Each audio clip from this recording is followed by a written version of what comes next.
Hello and welcome to True Blue 1872. So we had a great result on Saturday. The team 3-0 win, and young Tillman with 2 goals, looking the part. Certainly looking a better player than what he was looking under Giovanni.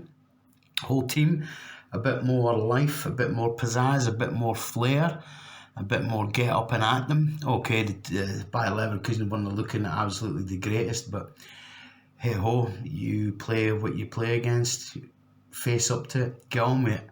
But the team certainly looked a lot better. Even Alfredo Morelos, when he came on, looked the part.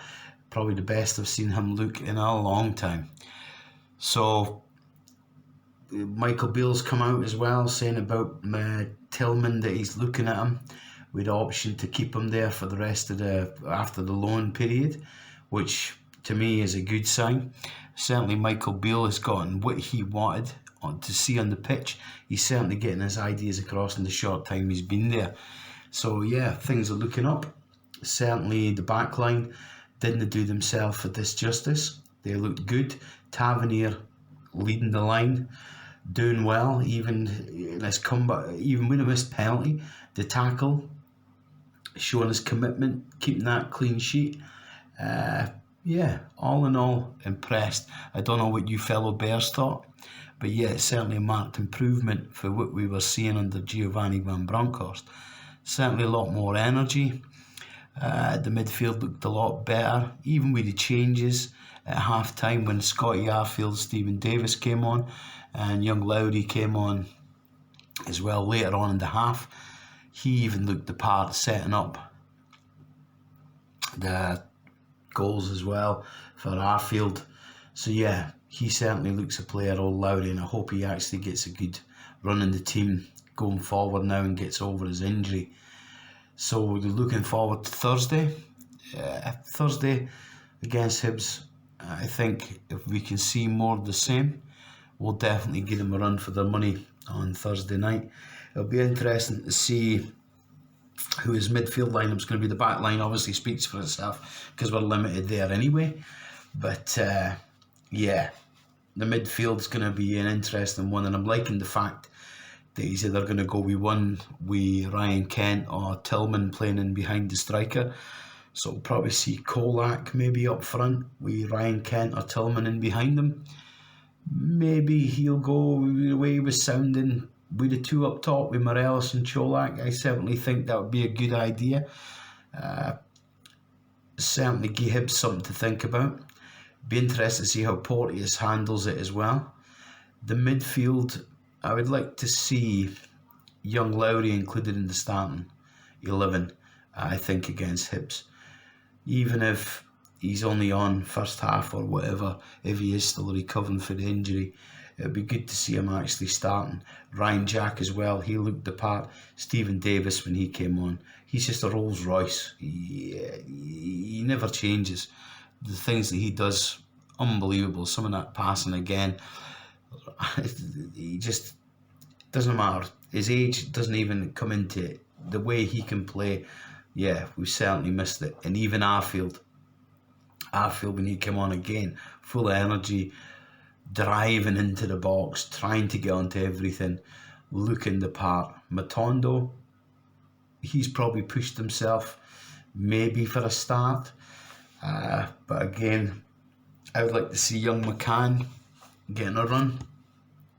I think he would certainly give us an option in there. But yeah, then the team that he'll pick for Thursday is going to be an interesting one.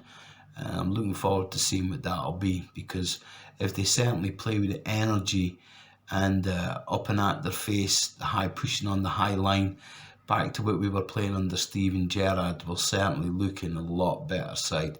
And the players actually seem to be more comfortable with that, rather than just sitting back and forward across the line. Just an interesting thing. I actually put a shorts video up on an interview I'd seen that Barry Ferguson had come out about, and he actually brought up an interesting point. You would have seen the AGM and heard Ross Wilson in his, we need Scottish players. It's an interesting one that Barry's brought up about his young nephew, Lewis Ferguson. When you look at how much we could have gotten him from Aberdeen and where he's gone, and now looking at what his rateable value is probably going to be, especially in Serie A. Okay, it's a bit slower league. He's got a lot more time in the ball. He's not got as many people coming in and clattering him as what he does in the Scottish League. But I tend to agree with Barry in his summarization of what he's saying in his report, that Rangers has definitely missed the trick, no signing young Lewis Ferguson. I don't know what you fellow Bears think. Let me know in the comments below if you think that he was never going to be good enough for Rangers, but certainly he's looking the player, and I always did rate him as a player. Even at Hamilton, looked the part. When he went to Aberdeen, he even looked the part. So yeah, it's an interesting article, and they made a shorts video about it with some of the information that was there. Yeah, to me, I'd like to see Ross Wilson putting his money where his mouth is, and it'd be interesting to see how many young Scottish players come in between now and the summertime, if any comes in. The Suter situation as well, I hope they find a resolution to that, and we see what's going on with him. I know there's still a few other players out, but yeah, we certainly need to strengthen that back line. So I'd like to see some kind of defender coming in. I still don't know why we didn't even go for Cahill. People going on about his wages and so on and so forth. I think if they offered him any form of money in any type of position and playing in getting a game, he'd probably take it.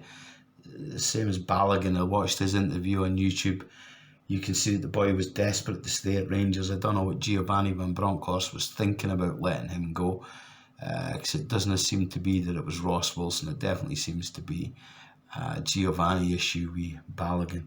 But yeah, here's hoping you might even see him back. But hopefully we'll get Goldson back, the big man. He'll settle straight back in there. But again, he's obviously another one.